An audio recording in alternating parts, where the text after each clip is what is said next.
It's a group of men that you don't even know who they are. Most people don't even know who they are.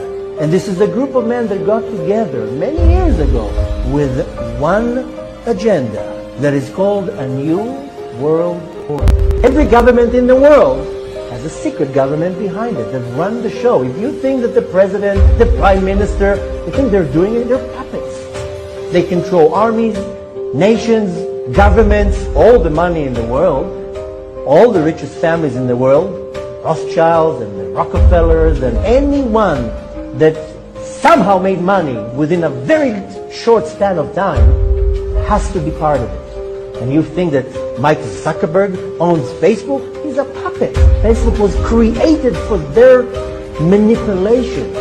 Same thing with YouTube, same thing with WhatsApp and Instagram and Netflix and everything. World War I was designed by them. World War II, designed by them. Federal Reserve, which people think belongs to the American government. Doesn't belong to the government even.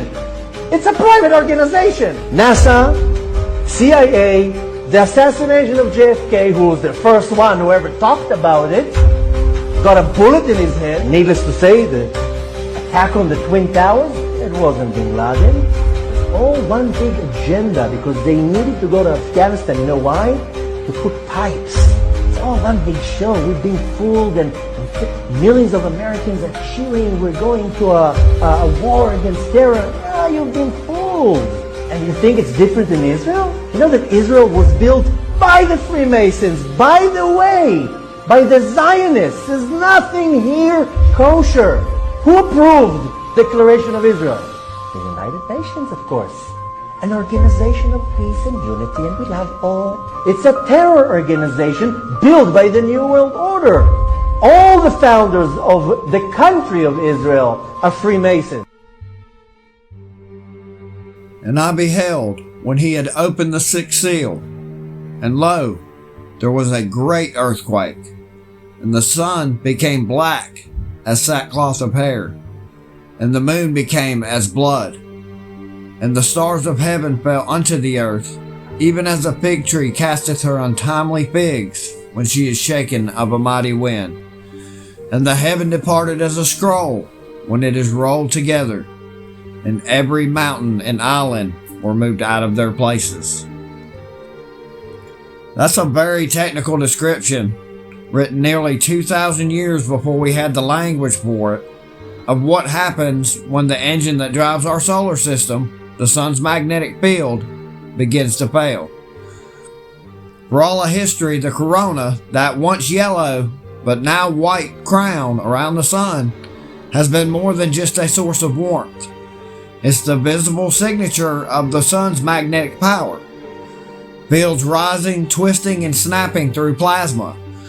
Those fields superheat the corona to millions of degrees, sculpting the solar wind and inflating the heliosphere, the giant bubble that shields Earth and the rest of the solar system from cosmic radiation.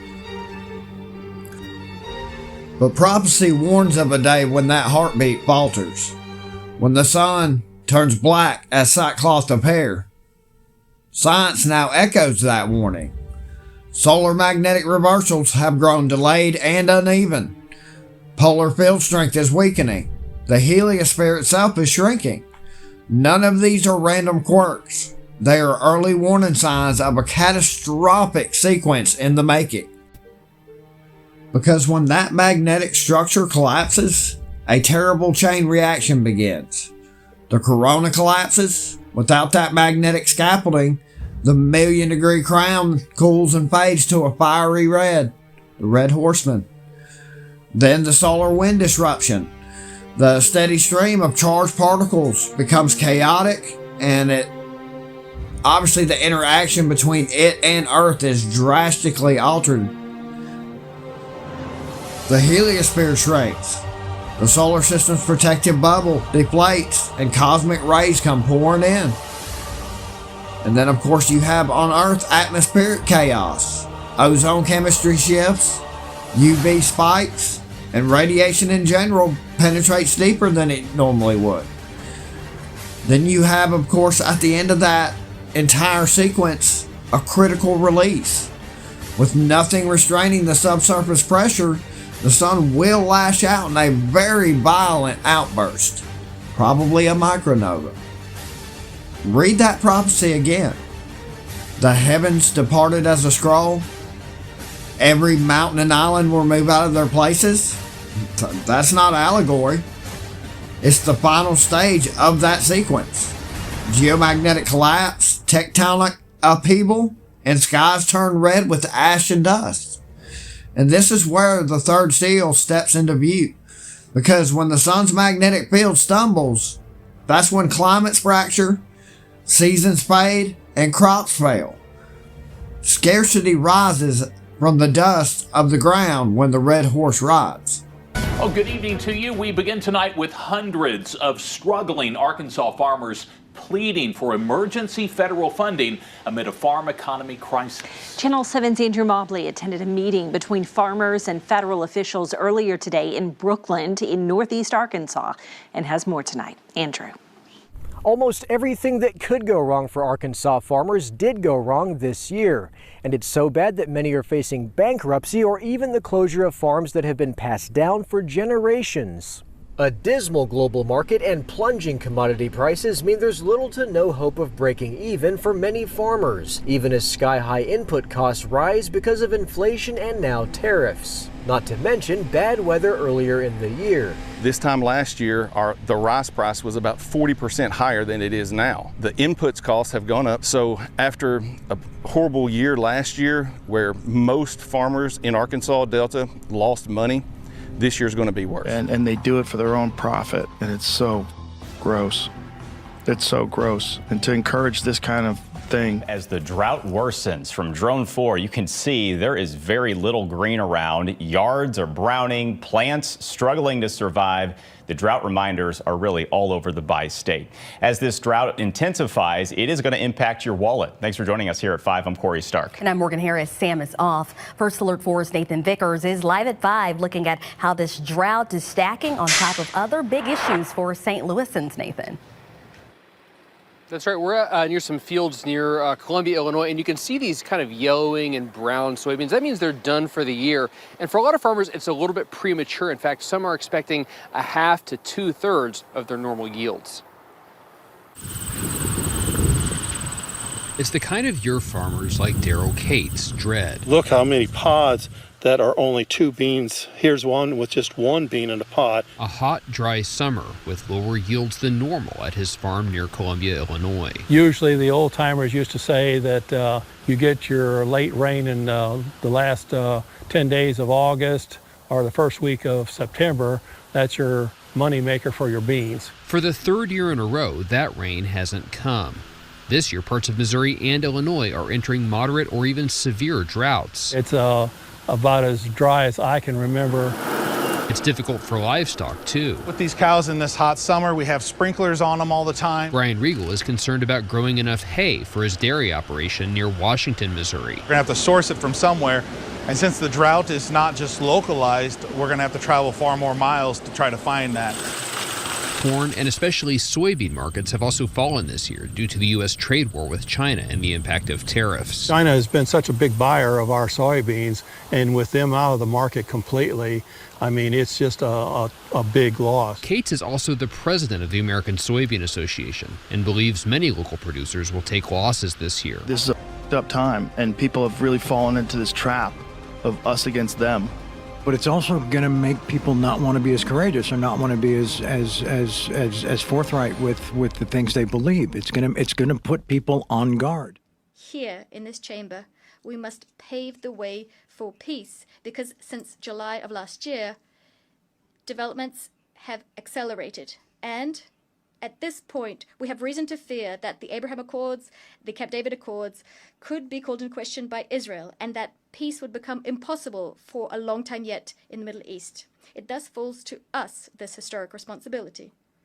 We must do everything within our power to preserve the very possibility of a 2-state solution. Israel and Palestine living side by side in peace and security. The time has come.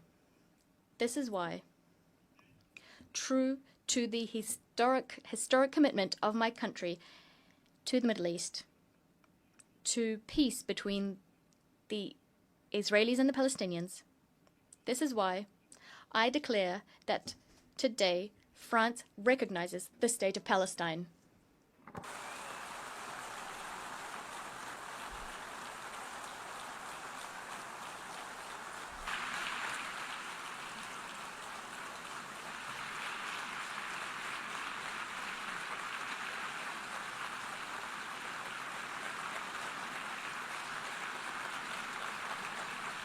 Hard to believe that just a few years ago there were only 80 million people marching to starvation around the world. That's starvation, not chronic hunger.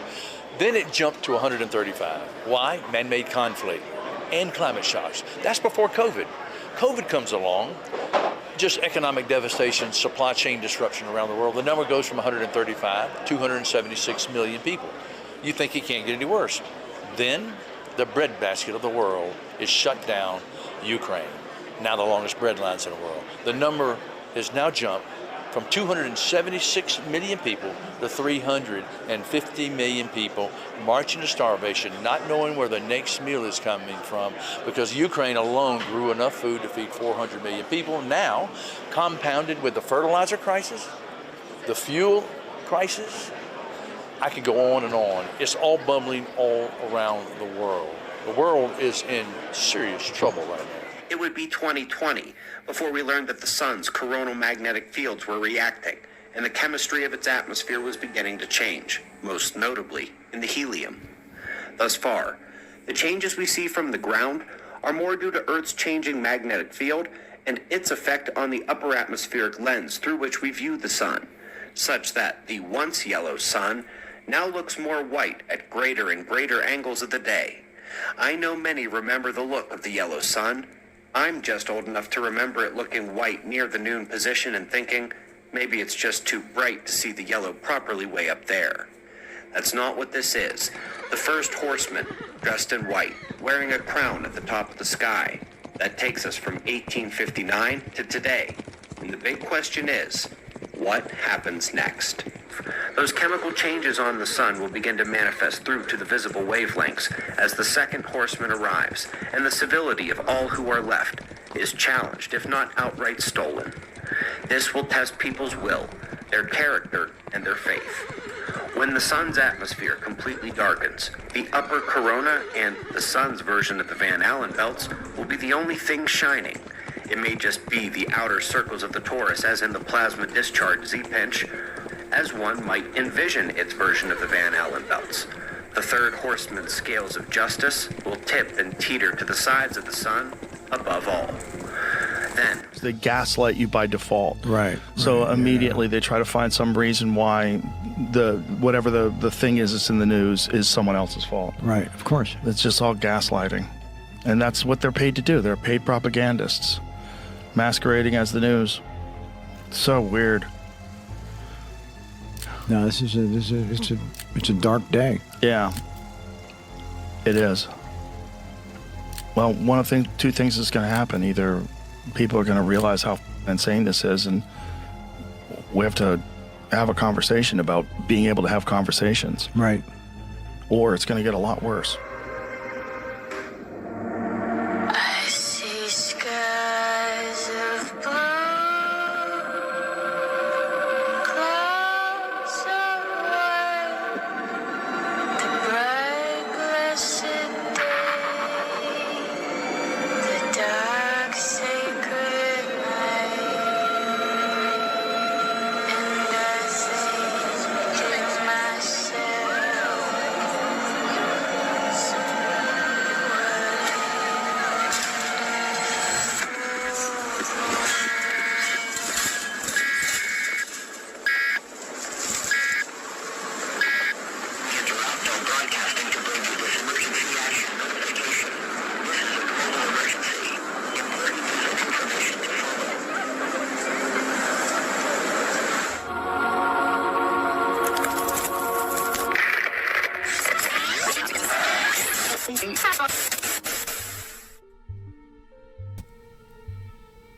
Welcome back to the Suspicious Believers podcast. I'm your host, Sean. We've already seen the white horse ride, solar whitening, deception, poisoning minds and bodies from a distance, exemplified by systems of control dressed up as peace.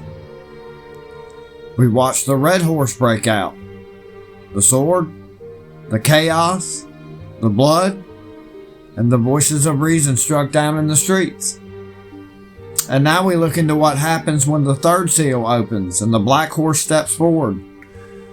This one isn't just symbolic, it's literal in the dirt under your feet. It's in the food on your plate. Or not. That's not just scarcity, that's control. Mankind weighed in the balances. Revelation 6, 5 and 6. And when he had opened the third seal, I heard the third beast say, "Come and see." And I beheld, and lo, a black horse, and he that sat on him had a pair of balances in his hand. And I heard a voice in the midst of the fourth beast say, "A measure of wheat for a penny, and 3 measures of barley for a penny, and see thou hurt not the oil or the wine."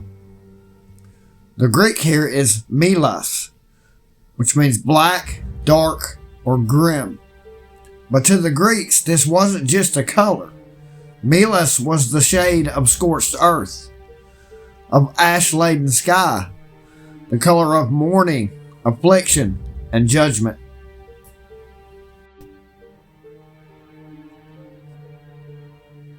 The balances aren't just a heavenly auroral show. They're living in your pantry. Nearly 100 million acres of corn cover this country. Another 80 million acres of soybeans. And guess what? You and I don't eat hardly any of it. Corn? It goes in your gas tank as ethanol, or it's crammed down the throats of cattle and hogs who were never built to live on it. Soybeans? Crushed into animal meal and cheap industrial oil that gets slipped into every bottle and box on the grocery store shelf. Meanwhile, fruits and vegetables, they barely cover 3% of U.S. cropland. And the little bit of corn and soy that does touch our plate, it comes in the most toxic forms. High fructose corn syrup, which spikes insulin, fattens the liver, and drives diabetes, and its own self-reinforcing addiction. Corn oil and soybean oil cause inflammation, arthritis, heart disease, and cancer. Cornstarch fillers, which are pure glucose with no fiber, and it spikes your blood sugar immediately. I mean, that's famine in disguise, or in disgust. The Black Horse isn't empty shelves, it's poisoned shelves, controlled shelves. A system where what looks like plenty leaves us starving for God's natural creation. And this isn't just bad luck. It's by design. Monsanto and Bayer wrote the playbook. Seed patents and GMOs. Contracts forbidding farmers from saving seed. Buy every year or get sued. Herbicide lock-in. You know, once you have the seed, then you have to buy their herbicide that goes with it. And then it's total market domination, which means a handful of corporations control the entire industry. And then through that, they're able to apply legal pressure. And they have. They filed lawsuits against farmers even when just pollen drift contaminated a neighbor's field. That's not farming, that's bondage. The farmers are chained. The consumers are chained, and it just proves Babylon's food empire was built on lies.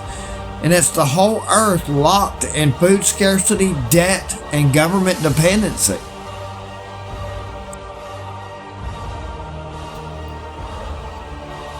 So are we seeing the balances tip? You know, the USDA trims the yield forecast by a bushel or two, and the media yawns. They won't tell you Missouri lost most of its crop. They won't tell you Brazil and Argentina are both gripped in a horrible drought.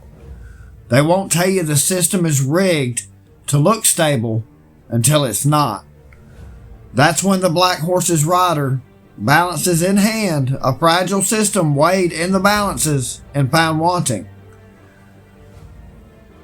and he shall confirm the covenant with many for 1 week. The Hebrew here is berit, meaning covenant, agreement, or alliance. Higbar, to strengthen or enforce. It's about strengthening something that already exists. He shall strengthen the agreement with many for 7 years. Keep that in mind, because this covenant is tied to the same system of weights and balances we just discussed. And we're going to circle back to it shortly. Because when the scales tip, the whole system crashes.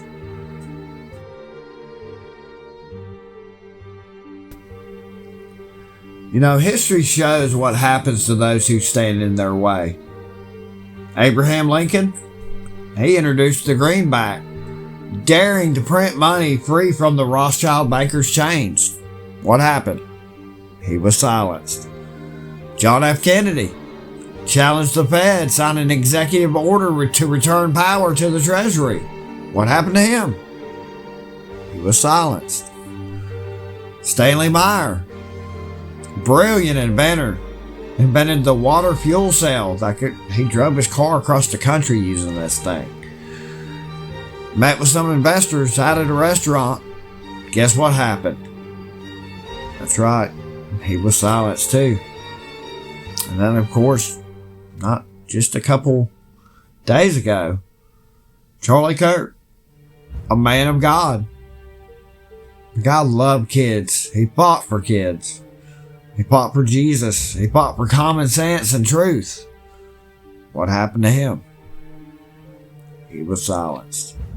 Every time the loudest voice of reason gets loud enough to make a difference, it gets cut down. But you know what? Blessed are they which are persecuted for righteousness' sake, for theirs is the kingdom of heaven. The beast can kill your voice, but he can't kill the truth.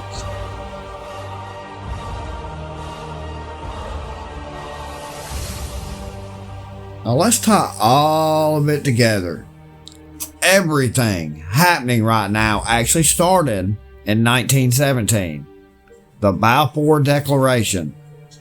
It was a letter written to Lord Walter Rothschild.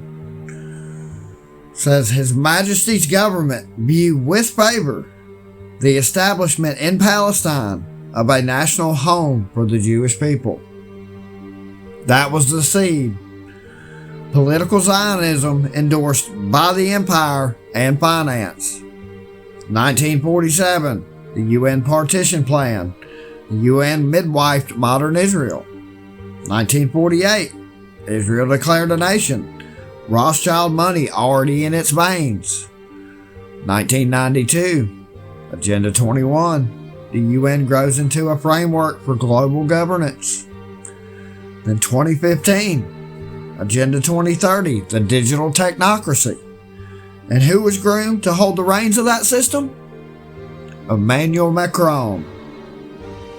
2008, Macron enters the Rothschild banking dynasty, walks in the door of Rothschild Bank in France. Less than 2 years later, 2010, he's made partner with David Rothschild himself. 2012, he brokered several billion-dollar deals, including the $12 billion Pfizer-Nestle nutrition deal, which launched him into politics as France's Minister of Economy. 2017, 5 years later, not even, he's elevated to president.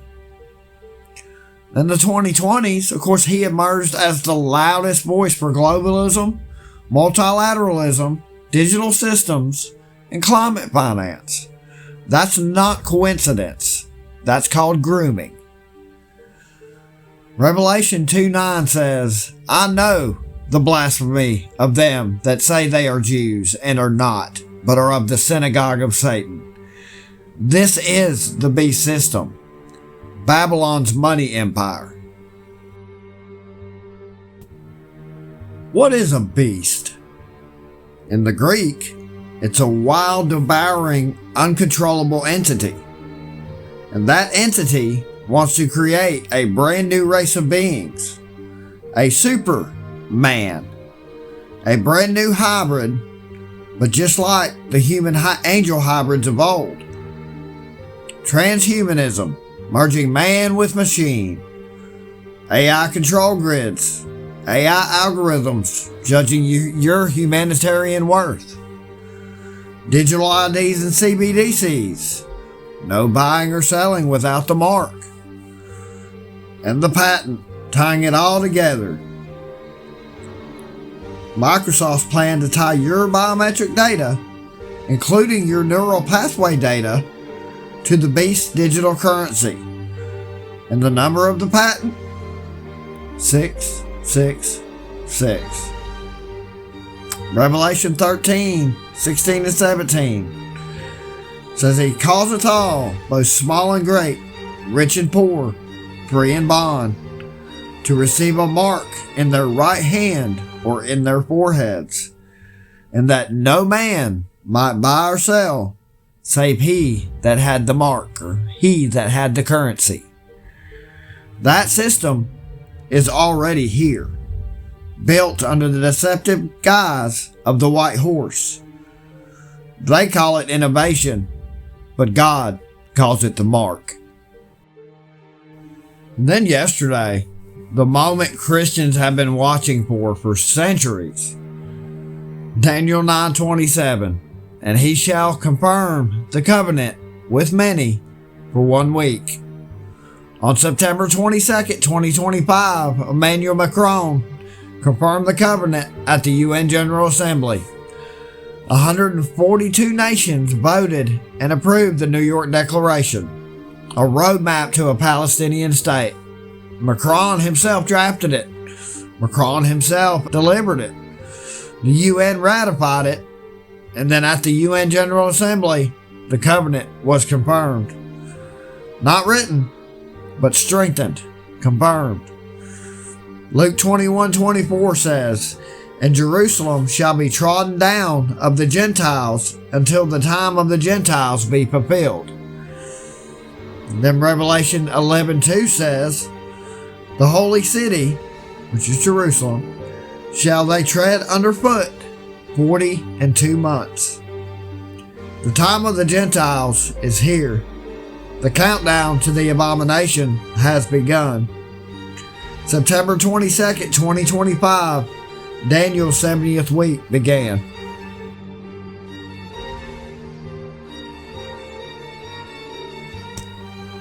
I really hope you guys are starting to see what's going on, and I really hope that I've been able to give you a glimpse into some of the stuff that's coming. There's a lot of evil stuff going on in the world right now. A lot of evil stuff. And it's not going to get any better.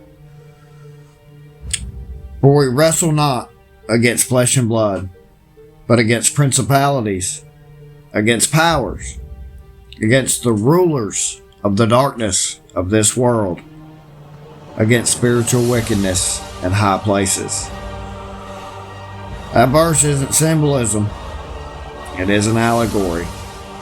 It's our reality.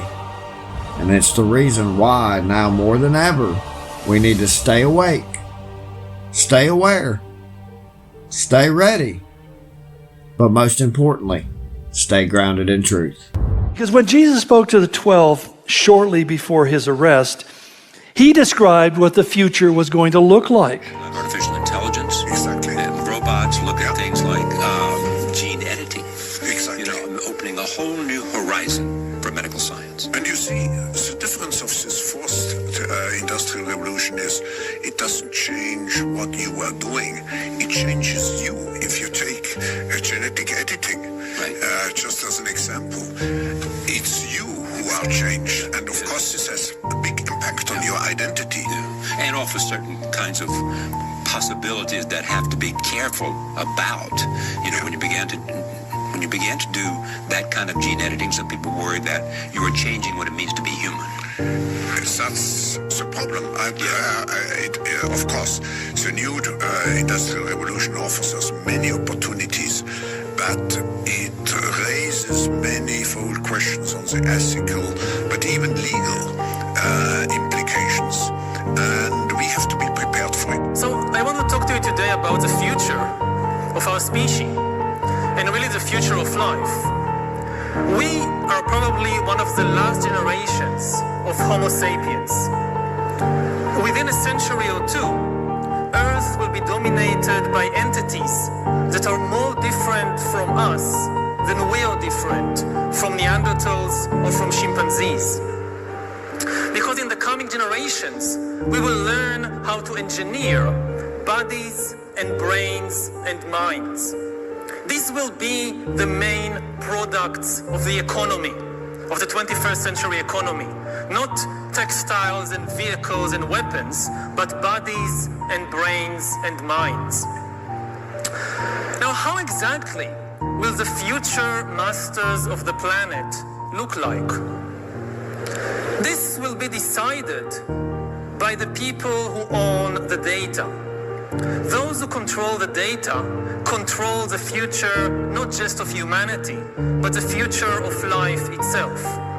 Because today, data is the most important asset in the world. Now, why is data so important?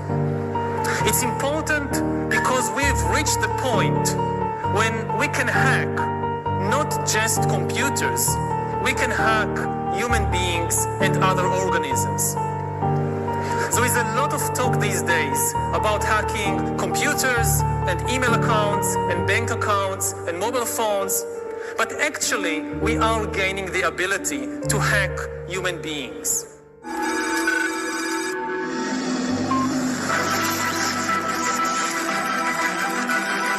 Biological knowledge multiplied by computing power, multiplied by data, equals the ability to hack humans.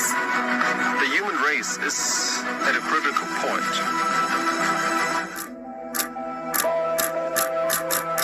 Al final, de lo que se trata es de organizar una gran entidad o varias entidades supranacionales que sean las que dicten el nuevo orden de cosas, el nuevo orden mundial. Have no doubt, you are living the most important moments of your life. Because you're going to be the protagonists of the most important moments in the history of humanity.